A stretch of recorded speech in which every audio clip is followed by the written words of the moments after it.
मराठी सुलभ भारती इयत्ता 8वी पाठ दुसरा मी चित्रकार कसा झालो।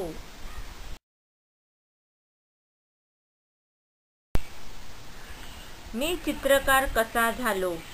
लक्ष्मण कडू प्रसिद्ध मराठी लेखक व चित्रकार।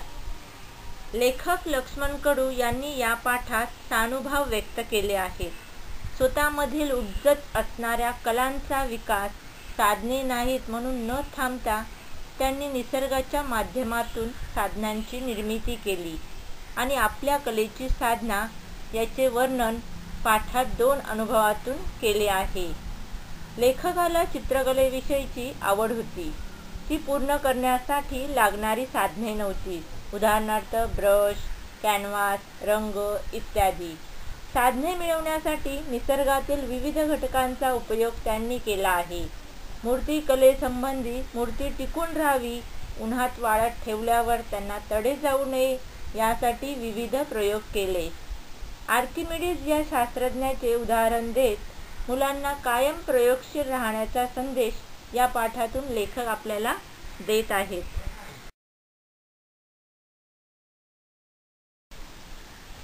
मी तुमच्या एवढा असताना जे अनुभवलं पाहिलं ते तुम्हाला सांगणार आहे। लेखक आपल्याला जे काही ते जेव्हा लहान असताना जे काही त्यांनी अनुभवलं पाहिलं आहे ते आपल्याला सांगणार आहे। प्रथम निसर्ग। आपण निसर्गाला कधीही विसरून चालणार नाही। का निसर्गाला आपण कधीही विसरून चालणार नाही? तर आपल्याला निसर्गाने भरपूर काही गोष्टी दिल्या आहेत, जसं अन्न, वस्त्र, निवारा, हवा, पाणी, हे सर्व काही गोष्टी कोणी दिल्या आपल्याला? तर निसर्गाने दिलेल्या आहेत। त्याच्या विरोधात न जाता मर्जीत राहणं केव्हाही आपल्या फायद्याचंच आहे। मर्जीत राहणं म्हणजे काय? तर आज्ञेत राहणं। निसर्गाच्या विरोधात न जाता मर्जीत राहणं केव्हाही आपल्या फायद्याचं आहे। का असं लेखक म्हणाले? कारण आता बघितलं तर वृक्षतोड होत आहे, त्याच्यामुळे काय होतं तर आपल्याला ऑक्सिजन मिळत नाही, पाऊस कमी पडतो, पाऊस कमी पडल्यामुळे पाण्याचे प्रॉब्लेम्स निर्माण होतात, म्हणून सांगितलं आहे। निसर्गातून आपलं पालन पोषण होतं आणि निसर्गच आपल्याला नाना कला शिकवतो। तर पालन पोषण म्हणजे काय? तर देखभाल करणे। तर निसर्गच आपलं पालन पोषण करतं। कसं? तर आपल्यालाच निसर्गातून काय मिळतं? अन्न, वस्त्र, निवारा ह्या गोष्टी मिळतात। मग निसर्गच आपलं स्वतःचं पालन पोषण देखभाल आपली कोण करतं? तर निसर्ग करतं। आणि निसर्गच आपल्याला नाना कला शिकवतो। नाना म्हणजे काय? नाना कला म्हणजे काय? अनेक कला। तर आपल्याला निसर्गच अनेक कला शिकवतो। निसर्ग ढुंडाळत राहा। ढुंडाळत राहा म्हणजे पाहत राहा, शोधत राहा निसर्ग। तुम्हाला सर्जनाच्या वाटा आपसूक सापडतील।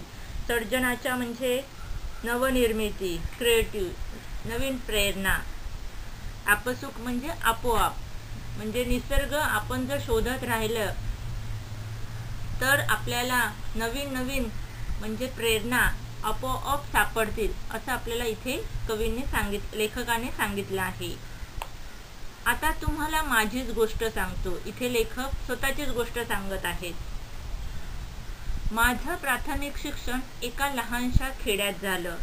मग लेखकाचं प्राथमिक शिक्षण कुठे झालं? तर एका लहानशा खेड्यात। खेडं म्हणजे काय? तर लहानशा गावात झालं। लेखकाचं प्राथमिक शिक्षण कुठे झालं? तर लेखकाचं प्राथमिक शिक्षण एका लहानशा खेड्यात झालं। माझं खेडं अतिशय निसर्गरम्य आणि सुसंस्कृत होतं। निसर्गरम्य म्हणजे काय? तर निसर्गाने भरलेलं, निळे डोंगर, हिरवी रान, त्याला काय म्हणतात? निसर्गरम्य। आणि सुसंस्कृत म्हणजे नवीन कल्चर जपणारं असं ते खेडं होतं। तर माझं खेडं कसं होतं? काय केलं आहे वैशिष्ट्य त्यांनी? खेड्याचं कसं वैशिष्ट्य त्यांनी केलं आहे? तर माझं खेडं अतिशय निसर्गरम्य आणि सुसंस्कृत होतं। घनदाट जंगल, दुधडी भरून वाहणारी नदी, निळे डोंगर, हिरवे रान, अवघा आनंदी आनंद। दुधडी भरून वाहणे म्हणजे काय? तर दोन्ही काठ, नदीचे दोन्ही काठ भरून वाहणं म्हणजे त्याला काय म्हणतात? दुधडी भरून वाहने. आनंदी आनंद म्हणजे सर्वत्र आनंद. तर लेखकाचं खेडं कसं होतं तर निसर्गरम्य आणि सुसंस्कृत. तसंच त्यांनी काय सांगितलं आहे, कसं होतं, घनदाट जंगल, दुधडी भरून वाहणारी नदी, निळे डोंगर, हिरवे रान असं होतं. अशा वातावरणात माणसातील सर्जनशीलता उफाळून आली नाही तर नवलच. सर्जनशीलता म्हणजे काय सांगितलं, नवीन क्रिएटिव्हिटी आपल्यामध्ये निर्माण होते, नवीन प्रेरणा, काही करण्याची प्रेरणा आपल्यामध्ये निर्माण होते, त्याला काय म्हणतात, सर्जनशीलता उफाळून येणे. तर अशा वातावरणात माणसातील सर्जनशीलता उफाळून आली नाही तर नवलच. माझा एक मित्र होता. आम्हाला खूप वाटायचं की आपण चित्र काढावीत. मग लेखकांना काय होतं, लेखाचे पण मित्र होते. मग त्यांना काय वाटायचं, त्याला पण वाटायचं की आपण काहीतरी करावं. तर काय करावं, तर चित्र काढावीत असे त्यांना वाटायचं. पण काय करणार, आमच्याकडे कसलीच साधनं नव्हती. आता मला तुम्ही सांगा, चित्रकला करण्यासाठी काय काय गरजेचं आहे. तर पहिले म्हणजे काय, तर कॅनव्हास लागतो, ज्याच्यावर आपल्याला चित्र काढायचे, त्याला काय म्हणतात, कॅनव्हास. तर ते कॅनव्हास, पेन्सिल, रंग, ब्रश हे गरजेचं आहे. तर इथे काय सांगितलं आहे,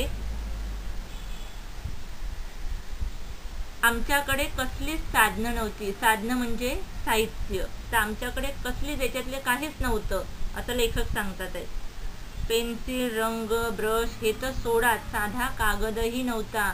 मग लेखकाकडे ह्या कोणत्याच गोष्टी नव्हत्या. कोणत्या नव्हत्या, पेन्सिल, रंग, ब्रश हे तर नव्हतं. शिवाय कागदही नव्हता, ज्याच्यावर आपल्याला चित्र काढायचं आहे तो कागदही त्यांच्याकडे नव्हता.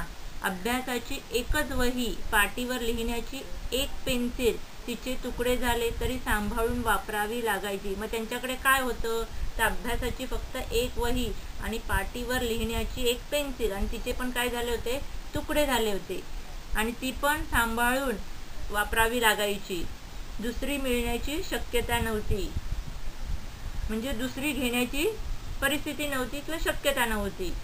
शिवाय सगळ्यात मोठी अडचण किंवा धाक असा होता की चित्रबित्र काढलेली ना मास्तरांना आवडायची ना घरातल्यांना. म्हणजे चित्रकला त्या काळात जेव्हा लेखक होते त्या काळात एवढे हे नव्हते, माहिती नव्हती लोकांना चित्रकलेची जास्त, म्हणजे इम्पॉर्टन्स देत नव्हते चित्रकला काढायला. म्हणून काय सांगायचं, तर त्यांना मोठी अडचण कोणती होती किंवा भीती कोणती, धाक म्हणजे तर भीती कोणती होती, तर चित्रबित्र काढलेली कोणाला आवडायची ना घरातल्यांना, म्हणजे आई वडिलांना आवडायची नाही, तसेच मास्तरांना पण म्हणजे टीचरला पण ते आवडायचे नाही. वात्रटपणा वाटायचा. वात्रटपणा म्हणजे काय, बेशिस्तपणा, म्हणजे वेळ घालवायचं असं त्यावेळी वाटायचं.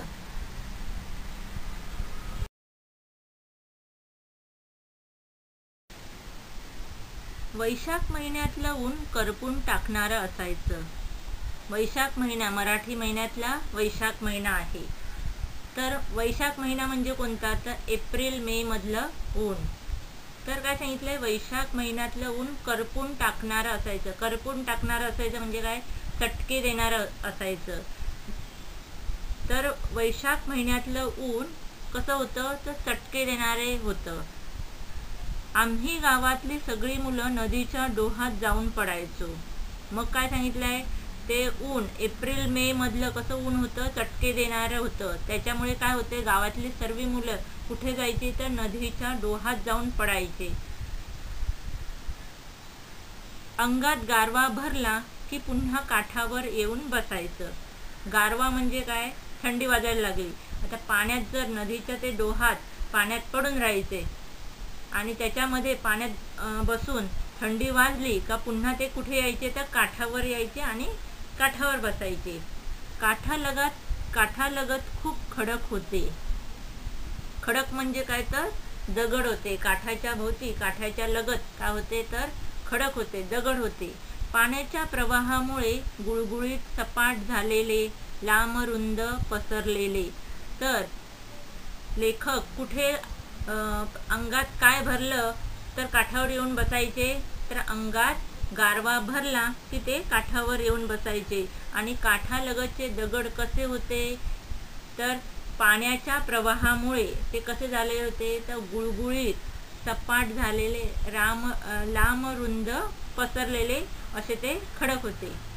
आम्हाला तिथेच आमचा कॅनव्हास सापडला. मग लेखकाला कुठे सापडला कॅनव्हास, तर तिथेच सापडला. कॅनव्हास तिथेच सापडला लेखकाला. या भल्या थोरल्या खडकावर मनसोक्त चित्र काढता येणार होती.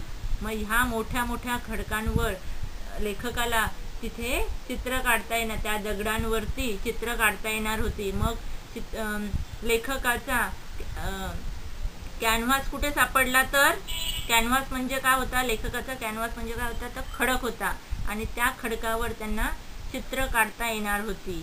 पण कशानं काढणार, तोही मार्ग सापडला. आता जर कॅनव्हास तर सापडला म्हणजे त्यांना पेपर तर मिळाला. त्या खडक म्हणजे काय, तर पेपर.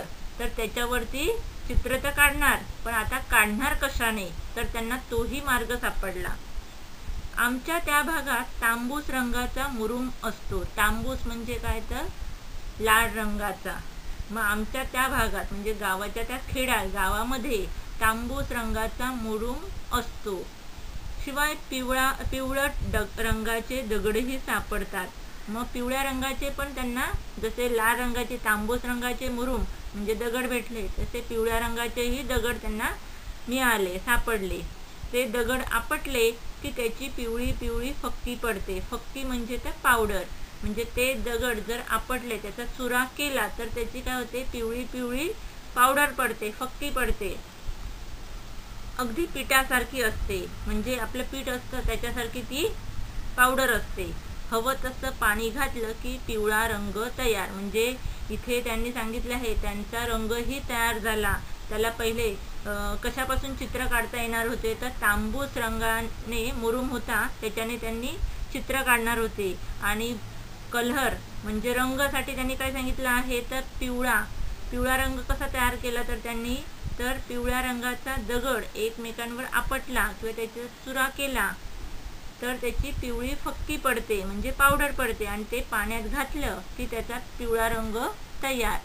मुरुमाचा खडा ओला करून घेतला आणि खडकावर चित्र रेखाटणं सुरू झालं. मग काय केला, तो मुरुमाचा खडा काय केलं, ओला केला आणि त्याच्याने त्यांनी त्या खडकावर चित्र रेखाटणं सुरू काढणं सुरू केलं. त्यांनी काय काढू आणि काय नको असं व्हायचं. म्हणजे त्यांना इतका उत्साह होता अंगामध्ये.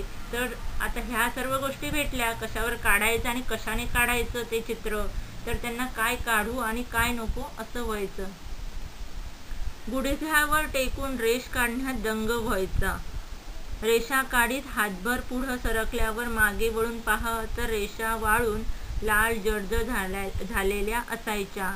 मग त्या गुडघ्यावर टेकून ते काय करायचे, रेषा काढण्यात दंग व्हायचे. दंग होणे म्हणजे मग्न होणे, त्या कामामध्ये मग्न होत होते. रेषा काढीत हातभर पुढे सरकल्यावर मागे वळून पाहावं तर रेषा वाळून लाल जर्द झालेल्या असायच्या. जर आपण ओला खडू जर ब्लॅकबोर्डवर लिहिलं त्याने, तर थोड्या वेळाने कसं ते डार्क दिसतं, तसंच त्यांनी काय सांगितलं आहे, त्या रेषा जर वाळून गेल्या तर कशा लाल जर्द म्हणजे लाल रंगाच्या झालेल्या असायच्या. आणखी सुरसुरी यायची. सुरसुरी येणे म्हणजे पुन्हा उत्साह येणे. हे असं त्यांचं स्वतःचं चित्र बघून त्यांना अजून उत्साह यायचा, अजून सुरसुरी यायची. तापलेल्या खडकावर टेकून गुडघ्याची साल्ट गेलेली लक्षात यायचीच नाहीत. आता काय सांगितलंय, गुडघ्याची साल्ट म्हणजे जी गुडघ्याची स्किन आहे, त्वचा आहे, ती गुडघ्या तापलेल्या खडकावर टेकून त्याचं काय सालं निघून गेली होती. पण त्यांच्या कामाच्या चित्र काढण्यामध्ये ते इतके गुंग होते, तर ते लागलेलं होतं त्यांना, तेही त्यांना समजायचे नाही, लक्षातच यायचं नाही. मग उभ्या खडकावर चित्र काढणं सुरू झालं. मग उभ्या खडकावर पण त्यांनी चित्र हळूहळू नंतर चालू केलं काढायचं. काही दिवसांनी वाटायला लागलं की यात रंग भरावेत. आता त्यांना वाटलं की फक्त ते पहिले स्केचेस काढत होते, तर आता त्यांना काय वाटलं, तर त्या चित्रांमध्ये कलर पण भरावे, रंग पण भरावेत. पण ते कुठून आणणार, आता हा प्रश्न होता लेखकासमोर. ते रंग आता कुठून आणणार. तर त्या दिवसात काटेचावर फुलते म्हणजे एक वनस्पती किंवा एखादं झाड, त्याचं नाव आहे काटेचावर. ती फुलते, म्हणजे त्याच्यावर फुले येतात त्या झाडाला. लाल भडक होते, मग त्याला फुलं कशी होतात, लाल भडक फुले यायचे. तिच्या फुलातले पराग पाण्यात चुरगळले की जांभळा रंग मिळतो. मग त्या जे फूल होते काटेसावर झाडाला जे फुलं येतात लाल भडक, त्याच्यातले परागकण जर पाण्यात चुरगळले म्हणजे थोडेसे क्रश केले आपण, तर त्याच्यातून कोणता कलर मिळतो, तर जांभळा रंग मिळतो. शेंद्री नावाच्या वनस्पतीच्या बोंडातल्या बिया भगवा रंग देतात. मग शेंद्री नावाची एक वनस्पती आहे, तिच्या पण बोंडातल्या बिया, त्याचा पण कसा आहे रंग, त्यांनी सांगितलंय भगवा रंग देतात ते. काही पानांचा हिरवा केला. मग आता हिरवा कलर कशापासून बनवला, तर हिरवा पानांपासून बनवला. चुन्याचा पांढरा, कुंकवाचा लाल आणि दगडाचा पिवळा होतात. मग चुन्याचा कलर कोणता, चुन्याचा रंग पांढरा, कुंकवाचा रंग लाल आणि पिवळा तर त्यांच्याकडे होताच दगड. बांबूची कवळी काडी घेऊन पुढचं टोक खेचलं की त्याचा ब्रश व्हायचा. मग काय सांगितलं त्यांनी, ब्रश कसा तयार केला, तर बांबूची कवळी जी काडी आहे, लहान जी काडी आहे झाडावरची बांबूची, ती घेतली आणि ती थोडंसं तिचं टोक खेचलं, म्हणजे थोडंसं प्रेस केलं, त्या टोकाला खेचलं की त्याचा तो ब्रश व्हायचा. तहान भूक हरपून आम्ही दगडावरची चित्र रंगवत बसायचो. तहान भूक हरवणे म्हणजे कामात मग्न होणे. मग ते इतके कामामध्ये दंग व्हायचे, मग्न व्हायचे की त्यांना दगडावरची चित्र रंगवत बसायचे आणि नजर जाईल तिथपर्यंत चित्र आणि जिथपर्यंत ज्यांची नजर जायची तिथपर्यंत त्यांनी सगळे खडक, म्हणजे सगळ्या खडकांवरती त्यांनी चित्र काढलेली होती. थोड्या दिवसांनी पाऊस यायचा. मग थोड्या दिवसानंतर, आता ते वैशाख महिन्याचं सांगितलं, मग त्याच्यानंतर एप्रिल मे नंतर कसं जून जुलै येतं. मग थोड्या दिवसांनी पाऊस यायचा, नदी वाहायला लागायची आणि आमची चित्र नदीच्या पोटात गडप व्हायची. गडप होणे म्हणजे गायब होणे. मग काय सांगितलं आहे, थोड्या दिवसांनी पाऊस यायचा आणि पुन्हा ती नदी काय व्हायची, दुधडी भरून व्हायची, म्हणजे दोन्ही काठ भरून व्हायची आणि त्याच्यामुळे काय व्हायची, ही चित्रे नदीच्या पोटात गायब व्हायची असं सांगितले आहे. मी इथे तुम्हाला काही प्रश्न विचारते, त्यांची उत्तरे सांगा. लेखकाने हिरवा रंग कशापासून तयार केला, तर लेखकाने हिरवा रंग पानांपासून तयार केला. दुसरा प्रश्न, सेंद्रिय वनस्पतींच्या बोंडातल्या बिया कोणता रंग देतात, तर सेंद्रिय वनस्पतींच्या बोंडातल्या बिया भगवा रंग देतात. लेखकांनी काढलेली चित्र नदीच्या पाण्यात केव्हा गडप व्हायची, लेखकांनी काढलेली चित्र जेव्हा थोड्या दिवसांनी मोठा पाऊस यायचा तेव्हा ते नदी वाहायला लागायची, तेव्हा नदीच्या पाण्यात चित्र गडप व्हायची.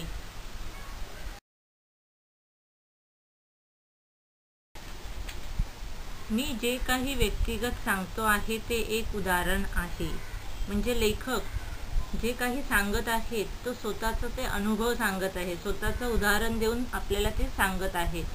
निसर्ग किती परीने आपल्याला देत असतो ते लक्षात येईल. निसर्ग आपल्याला अनेक परीने आपल्याला देतच असतो नेहमी, असं सांगितलं आहे. मला इतकंच म्हणायचं आहे की साधनं नाहीत म्हणून अडून बसण्याचं कारण नाही. म्हणजे लेखक इथे म्हणतात आहे, तर साधनं नाही म्हणजे जर साहित्य नाही आहे म्हणून अडून बसण्याचं कारण नाही, तर त्याच्यावरती उपाय आपल्याला शोधता आले पाहिजे. तुमच्या इच्छा तीव्र असतील तर साधनांशिवाय साधना करता येते. जर तुमच्या इच्छा तीव्र असतील म्हणजे जास्त प्रबळ असतील तुमच्या इच्छा, तर साधनांशिवाय म्हणजे जरी साहित्य नसेल तरीही साधना करता येते. इथे आपल्याला असं लेखकांनी सांगितले आहे. आता हेच पहा, श्रावण सरता सरता पाऊस कमी व्हायचा पण नदी वाहतच असायची. आता श्रावणमध्ये पाऊस कसा पडतो, कमी पडतो. सरता सरता पाऊस व्हायचा म्हणजे श्रावण महिन्यात पाऊस कमी पडतो पण नदी वाहतच असायची. पण नदीमध्ये जे पाणी होतं ते वाहतच असायची. आमचा कॅनव्हास म्हणजे खडक मोकळा व्हायला पार चैत्र महिना उजाडायचा. मग आमचा कॅनव्हास कोणता होता, तर खडक, तो मोकळा व्हायला म्हणजे तो कोरडा व्हायला, वाळायला पार चैत्र महिना उजाडायचा. मराठी महिन्यातला हा चैत्र महिना. आता मराठी महिने कोणते दोन इथे सांगितले आहेत? पहिला तो श्रावण आणि दुसरा कोणता? चैत्र. तर काय सांगितलं आहे लेखकांनी? आमचा कॅनव्हास म्हणजे खडक मोकळा व्हायला पार चैत्र महिना उजाडायचा, तोवर काय करायचे? मग तोपर्यंत काय करायचा? त्यातूनच आम्हाला मातीचा नाद लागला. त्यातूनच आम्हाला मातीचा नाद म्हणजे छंद. मग त्यातून आता एवढ्या महिन्यामध्ये आपण काय करायचं? तर त्याच्यातूनच लेखकाला कोणता छंद लागला? तर मातीचा छंद लागला, मातीचा नाद लागला. लाल भडक मऊशार माती हाताला लोण्यासारखी वाटायची. लोणे म्हणजे काय? तर बटर. बटर कसं असतं? मऊ सॉफ्ट असतं. तर लेखकाला काय सांगितलं आहे? मातीचं वैशिष्ट्य इथे सांगितले आहे. कशी आहे माती? कशी आहे? लाल भडक मऊशार माती लेखकाला कशी वाटायची? तर लोण्यासारखी वाटायची. मग माती कशी सांगितली आहे? लाल भडक मऊशार माती लेखकाला हाताला लोण्यासारखी वाटायची. मूर्ती कराव्यात असं ठरलं, पण हा मातीचा खेळही लपून छपून करावा लागे.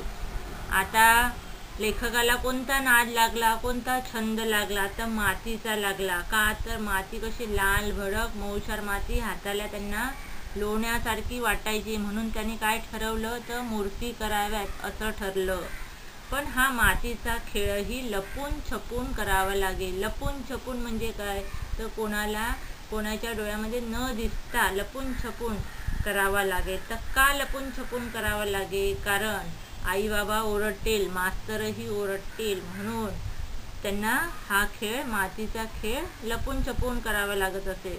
आता आपण पण जर मातीत खेळलो, चिखलात खेळलो, तर आपले पण आई बाबा आपल्याला ओरडतात ना. तसंच त्यांनाही घरातून ओरडा मिळायचा, म्हणून ते काय करायचे? हा मातीचा खेळही म्हणजे पहिला कोणता? चित्रकला, आणि हा दुसरा तर मातीचा खेळही त्यांना दोन्ही हे खेळ लपून छपून करावे लागायचे. कधी गोठ्याच्या मागच्या बाजूला, नाहीतर गावातील मंदिराजवळच्या बकुळीच्या झाडाखाली आमचा उद्योग चालायचा. गोठा म्हणजे तर काय? काऊशेड. तर काय सांगितलंय? जिथे गायी असतात त्याला काय म्हणतात? गोठा. गायी बैल. मग कधी गोठ्याच्या मागच्या बाजूला कधी कधी, नाही तर गावातील मंदिराजवळच्या बकुळीच्या झाडाखाली आमचा उद्योग चालायचा. उद्योग म्हणजे काय? हे मूर्ती बनवण्याचे काम कुठे चालायचे? तर गोठ्याच्या मागच्या बाजूला, नाही तर गावातील मंदिराजवळच्या बकुळीच्या झाडाखाली आमचा उद्योग चालायचा. तर लेखकाचा उद्योग कुठे चालायचा? तर लेखकाचा उद्योग गोठ्याच्या मागच्या बाजूला, नाहीतर गावातील मंदिराजवळच्या बकुळीच्या झाडाखाली त्यांचा उद्योग चालायचा. मूर्ती करून वाळत ठेवल्या की काही काळानं त्यांना तडे जाऊन ढासळायच्या. वाळत ठेवणे म्हणजे काय? तर सुकवत ठेवणे. काय सांगितलं? मूर्ती करून वाळत ठेवल्या. मग मूर्ती तयार करून त्या कुठे ठेवायच्या? वाळत, सुकवण्यासाठी ठेवत होते. की काही काळानं त्यांना तडे जाऊन ढासळायचे. तडे जाणे म्हणजे क्रॅक येणे. त्याच्यावर काय यायचे? जे मातीच्या मूर्ती बनवल्या जायच्या त्यांच्यावर तडे पडायचे म्हणजे क्रॅक यायचे, त्यांच्यावर जाऊन ढासळायच्या. म्हणजे एकदा तडे पडले किंवा क्रॅक पडले तर त्या तुटून जायच्या, ढासळायच्या. मग काय सांगितलं? मूर्ती करून वाळत ठेवल्या की काही काळानं त्यांना तडे जाऊन ढासळायच्या. मग मूर्ती करून वाळत ठेवल्या, सुकवत ठेवल्या तर काही दिवसांनी त्यांना काय पडायचे? क्रॅक पडायचे, तडे पडायचे आणि त्या ढासळायच्या, तुटून पडायच्या. हिरमोड व्हायचा. मग लेखकांचा हिरमोड व्हायचा. हिरमोड होणे म्हणजे काय? तर नाराज होणे. मग लेखक नाराज तर होणारच. आपण एवढ्या मूर्ती बनवायच्या आणि ते काही काळानंतर त्यांना तडे जाऊन पडायच्या, त्या ढासळायच्या, म्हणून लेखकांचा हिरमोड व्हायचा, नाराज व्हायचे ते. त्यावर काहीतरी उपाय शोधलाच हवा होता. मग त्यांनी विचार केला तर काय करायला पाहिजे, काय करायचं. त्यांनी उपाय शोधण्यासाठी थिंकिंग चालू केलं की काय करावं यासाठी. कोणता उपाय शोधावा?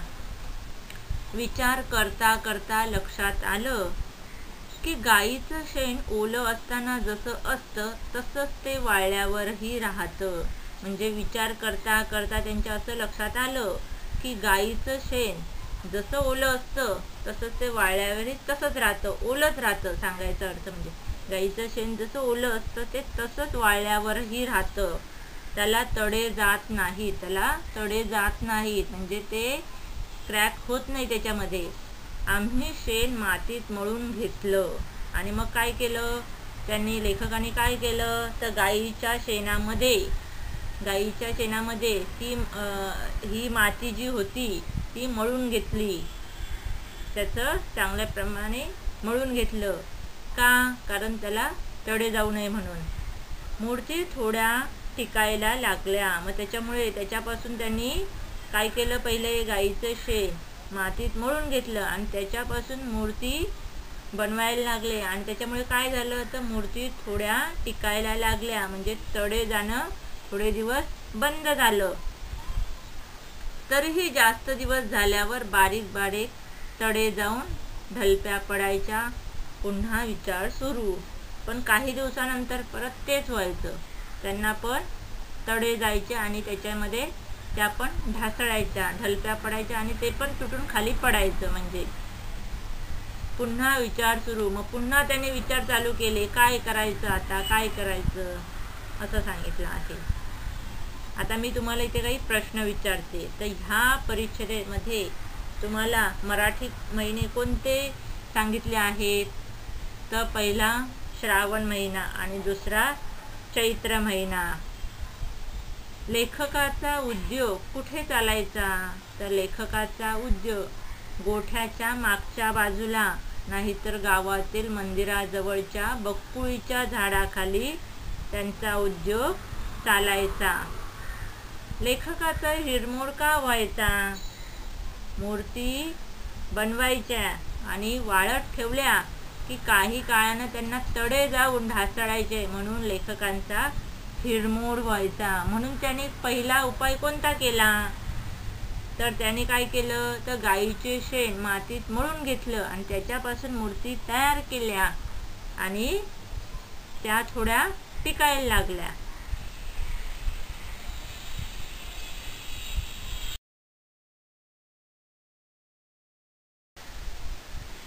आमच्या गावात आठवडी बाजार भरायचा. महादू आयते कपडे विकायला यायचा. मग आमच्या गावात आठवडी बाजार म्हणजे आठवड्यातून एकदा बाजार, विकली बाजार म्हणतात. म्हणजे आठवड्यामधून एक दिवस सिलेक्ट केला जातो आणि त्याच दिवशी तो बाजार भरला जातो गावामध्ये. मग त्याला काय म्हटलं जातं? आठवडी बाजार. मग गावामध्ये कसा बाजार होता तर आठवडी बाजार, विकली बाजार भरायचा. महादू आयते कपडे विकायला यायचा. मग तिथला एक माणूस, त्याचं नाव काय? महादू. मग तो आयते कपडे म्हणजे तयार झालेले रेडीमेड कपडे त्या गावामध्ये विकायला आणायचा. सगळा डोंगर भाग फक्त पायवाटा. मग तिथला जो गाव होतं ते गाव लेखकाने आपल्याला आधीच सांगितलं, त्याचं गाव कसं होतं? डोंगरमय होतं, म्हणजे डोंगर भाग होता. मग ते सांगितलं सगळा डोंगर भाग फक्त पायवाटा, फक्त पायवाट जाण्यासाठी होती. कोणती गाडी अशी जाणार नव्हती, फक्त पायवाट होती. म्हणजे पायानेच आपल्याला त्या रस्त्याने जाता येईल असा तो रस्ता होता. तो आपला माल घोड्यावर लादून आणायचा. मग तो आपला माल घोड्यावर लादून म्हणजे घोड्यावरती टाकून आणायचा. माल म्हणजे ते त्याचं जे काही विकायला आणलेले कपडे होते, रेडीमेड कपडे तो विकायला आणायचा त्या बाजारात. तर तो जो माल म्हणजे ते कपडे त्या घोड्यावरती लादून आणायचा, म्हणजे ठेवून आणायचे त्या पिशव्या. नाजरुकीच्या झाडाची दाट सावली पडायची. आता नाजरुकीचं झाड म्हणजे काय? पिंपळासारखंच मोठं घरगच्च ते झाड होतं आणि त्याची दाट सावली पडायची. म्हणजे ते झाड कसं भरगच्च होतं, झाडाने भरलेलं होतं, म्हणून त्याची सावली उन्हामध्ये कशी दाट सावली पडायची. तो झाडाच्या मुळीला घोडा बांधून ठेवायचा. झाडाची मुळी म्हणजे काय तर रूट, झाडाचे जे खाली रूट असतात त्या रूटला काय करायचं, त्यांचा घोडा त्यांनी तो बांधून ठेवायचा. आम्हाला घोड्याची लीद दिसली. आता घोड्याची लीद म्हणजे काय, तर घोड्याचं शेण. त्याला लेखकाला घोड्याचं शेण दिसलं. लीद म्हणजे घोड्याचं शेण. लीद म्हणजे काय, तर घोड्याचं शेण. त्यात बरेच धागे धागे दिसत होते. हे धागे माती धरून ठेवतील असा विचार करून आम्ही तो प्रयोग केला. आता लेखकाला काय दिसलं, तर घोड्याचे शेण दिसलं, घोड्याची लीद दिसली. त्यात बरेच धागे धागे दिसत होते, दोरे दोरे ते दिसत होते. हे धागे माती धरून ठेवतील असा विचार करून आम्ही तो प्रयोग केला. प्रयोग म्हणजे एक्सपेरिमेंट केला लेखकाने. ते धागे माती धरून ठेवतील असा त्यांना विचार वाटला की ते माती धरून ठेवतील, म्हणून त्यांनी तो एक्सपेरिमेंट केला. चला ट्राय करायला हरकत नाही हेही करून बघायला, म्हणून त्यांनी काय केलं, आता आमच्या मूर्तींना बिलकुल तडे जात नव्हते. आणि आता त्यांच्या मूर्तींना, जे ते मूर्ती छान छान बनवत होते, त्यांना आता तडे जात नव्हते. का तडे जात नव्हते, तर ते मातीमध्ये घोड्याचं शेण मिसळून त्याच्यापासून ते मूर्ती करत होते आणि त्याच्यामुळे त्या मूर्त्यांना तडे जात नव्हते. केवढा आनंद झाला हे मला शब्दात सांगता येणार नाही. लेखक इथे म्हणतात की ते तडे जाणं, मूर्तींना तडे जाणे, तडे म्हणजे क्रॅक जाणे, ते थांबलं आणि त्यांना, लेखकांना एवढा आनंद झाला ते शब्दात व्यक्त करू शकत नाही किंवा वर्णन करू शकत नाही शब्दात, असं त्यांनी आपल्याला इथे सांगितलं आहे. मी माध्यमिक शाळेत असताना आर्किमिडीज या शास्त्रज्ञाचा धडा वाचला. मग लेखक माध्यमिक म्हणजे सेकंडरीमध्ये, आपल्या भाषेत म्हटलं तर सेकंडरी, मग मी माध्यमिक शाळेत असताना आर्किमिडीज या शास्त्रज्ञांचा त्यांनी धडा वाचला. त्यांना माहीत होते हे शास्त्रज्ञ कोण आहेत, मग त्यांनी तो धडा वाचला त्यांचा. त्याला हवं होतं ते तत्त्व शोधण्यासाठी तो साध्या वाटणाऱ्या गोष्टीतही ते शोधत राहायचा. मग आर्किमिडीज हा शास्त्रज्ञ होता, तो काय करायचा, त्याला जे हवं आहे ते शोधण्यासाठी तो साध्या साध्या गोष्टीमध्ये पण ते शोधत राहायचा, की तत्त्व त्याचं शोधत राहायचा, असं त्यांनी सांगितलं. त्या सापडल्यावरच तो न्हाणीघरातून युरेका युरेका करत धावत सुटला. न्हाणीघर म्हणजे काय, तर बाथरूम. आता त्याला बाथरूममध्येच ती गोष्ट, त्याचं जे तत्त्व जे तो शोधत होता ते त्याला कुठे भेटलं, तर बाथरूममध्येच भेटलं. मग तिथूनच त्यांनी युरेका युरेका म्हणून ओरडत किंवा बोलत तो धावत सुटला. तेव्हा माझ्या लक्षात आलं की आपल्यालाही तेवढाच आनंद झाला होता जेव्हा मूर्तींना तडे जाण्याचं थांबलं होतं.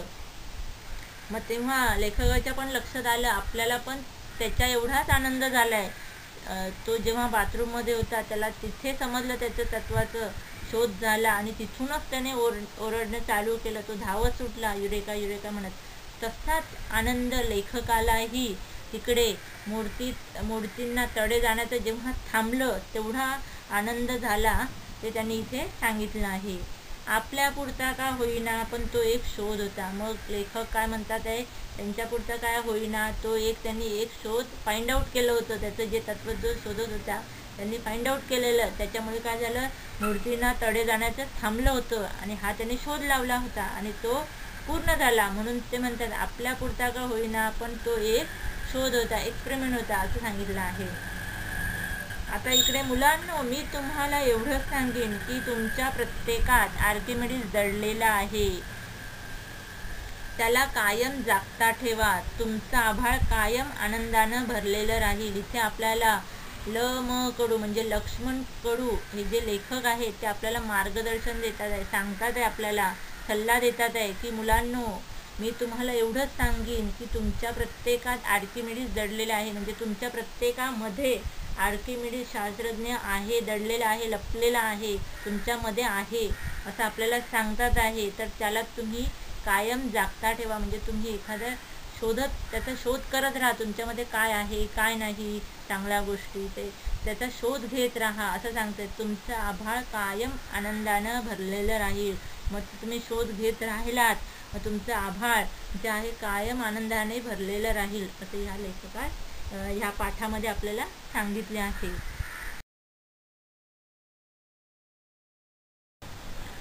प्रश्न पहिला, उत्तर लिहा. लेखकाने पाठात कलेसंबंधी वर्णिलेले 2 विषय. पहिला चित्रकला, दुसरा मूर्तिकला. प्रश्न दुसरा, काय ते सांगा. मूर्तीला तडे जाऊ नये यासाठी लेखकाला सापडलेला उपाय. घोड्याचे शेण किंवा घोड्याची लीद. आ. लेखकाचा कॅनव्हास. नदीकाठचे खडक. प्रश्न तिसरा. आकृती पूर्ण करा. अ. लेखकाने त्यांच्या खेड्याचे सांगितलेले विशेष. पहिलं तर निसर्गरम्य आणि दुसरं सुसंस्कृत. आ. लेखकाच्या खेड्याचे सौंदर्य वाढवणारे घटक. पहिला आहे घनदाट जंगल, दुसरा आहे नदी, तिसरा आहे निळे डोंगर, चौथं हिरवे रान. मुलांनो, मी तुम्हाला काही तोंडी प्रश्न विचारते, त्याची उत्तरे तुम्ही सांगा. आपल्याला नाना कला कोण शिकवतो? निसर्ग आपल्याला नाना कला शिकवतो. लेखकाचा प्राथमिक शिक्षण कुठे झाले? लेखकाचं प्राथमिक शिक्षण एका लहानशा खेड्यात झाले. चित्र काढण्यासाठी लेखकाकडे कोणती साधने नव्हती? चित्र काढण्यासाठी लेखकाकडे पेन्सिल, रंग, ब्रश, कागद नव्हते. लेखकाने हिरवा रंग कशापासून तयार केला? लेखकाने हिरवा रंग पानांपासून तयार केला. सेंद्रिय वनस्पतीच्या बोंडातल्या बिया कोणता रंग देतात? सेंद्रिय वनस्पतीच्या बोंडातल्या बिया भगवा रंग देतात. लेखकाने पिवळा रंग कशापासून तयार केला? लेखकाने पिवळा रंग दगडापासून तयार केला. लेखकाचा मूर्ती बनवण्याचा उद्योग कुठे चालायचा? लेखकाच्या मूर्ती बनवण्याचा उद्योग गावाच्या मागच्या बाजूला नाही तर गावातील मंदिराजवळच्या बकुळ्याच्या झाडाच्या खाली उद्योग चालायचा.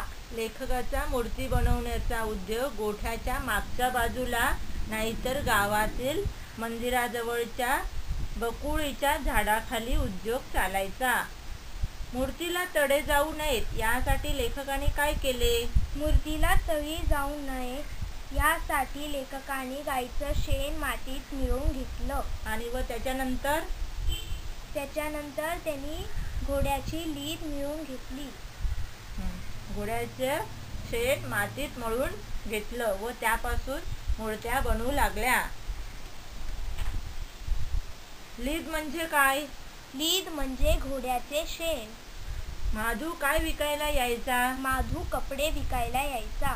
आर्किमिडीज या शास्त्रज्ञाने नाणी घरात उच्चारलेला शब्द कोणता?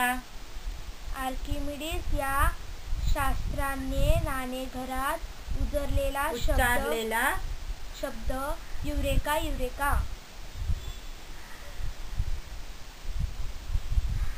आठवडी बाजार कुठे भरण्याचे ठिकाण कोणते होते? गावात.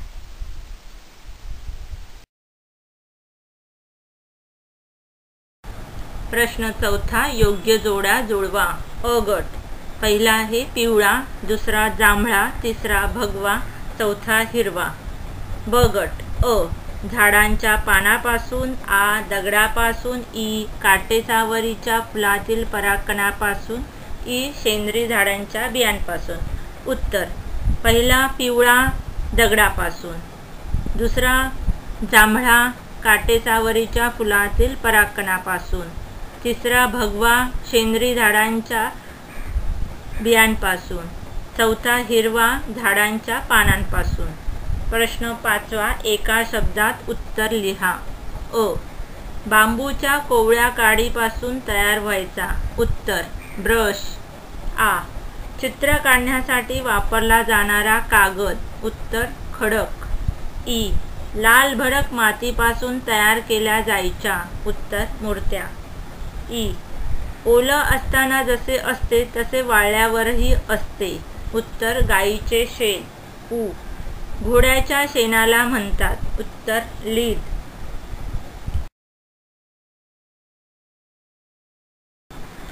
वाक्य म्हणजे काय? संपूर्ण अर्थ व्यक्त करणाऱ्या शब्दसमूहाला वाक्य म्हणतात. वाक्याचे दोन भाग असतात. ज्याच्याविषयी सांगायचे ते उद्देश आणि जे सांगायचे ते म्हणजे विदेह. त्याचा मोठा मुलगा दररोज आगगाडीने मुंबईला जातो. या वाक्यात मुलाविषयी सांगायचे आहे म्हणून मुलगा हे उद्देश तर जातो हे विदेह आहे. या वाक्यातील त्याचा मोठा हे शब्द उद्देशाचा विस्तार आहेत, तर दररोज, आगगाडीने हे शब्द विधेयाचा विस्तार आहेत. वाक्याचे विविध प्रकार आहेत. त्यातील काही वाक्य प्रकारांची माहिती आपण करून घेणार आहोत. पहिला आहे विधानार्थी वाक्य. ही वाक्य वाचा. माझे घर दवाखान्याजवळ आहे. तो रोज व्यायाम करत नाही. या प्रकारच्या वाक्यात केवळ विधान केलेले असते. दुसरं प्रश्नार्थी वाक्य. ही वाक्य वाचा. तुला लाडू आवडतो का?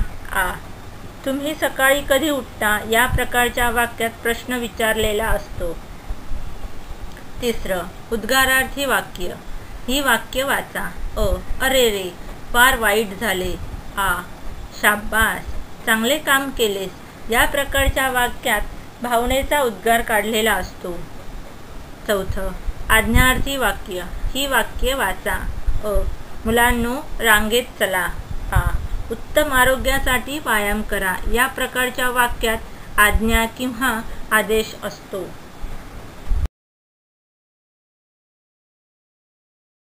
Please like and subscribe my channel.